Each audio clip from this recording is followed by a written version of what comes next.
Can you tell me what restored actually means? Because I think I'm about to make some people mad. A few months ago, I refinished this late 1800s chest of drawers and I stained it a rich cherry stain to mimic what it could have looked like in its prime. Even though I loved respecting its history, the piece sat for months with almost no interest, and I'm a flipper at heart. The truth is, while that deep red tone is beautiful, it's also a really tough color for most people to work into their homes. So don't hate me for this, but I'm refinishing it again.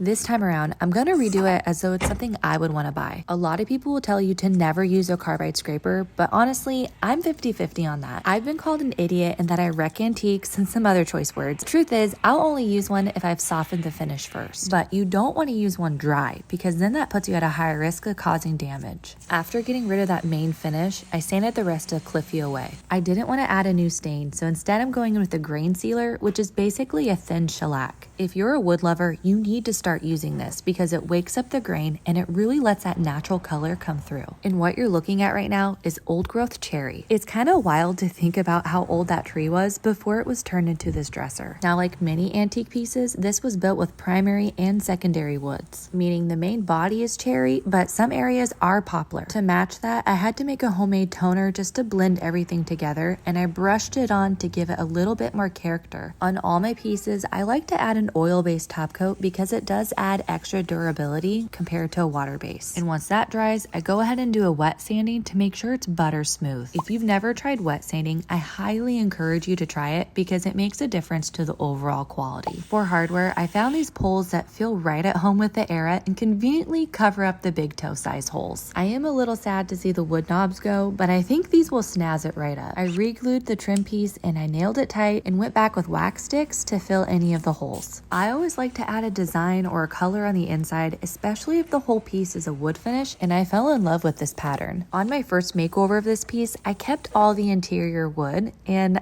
I kind of regret it. So now it's getting a liner. And oh my Lanta, can you believe this Cliffy the Big Red Dog is now this radiant chest of drawers? Don't get me wrong, the deep red version was elegant, but now the grain is singing with its character on full display. So I'm super curious on what you think. Which version would make it into your home? The first makeover or the second one?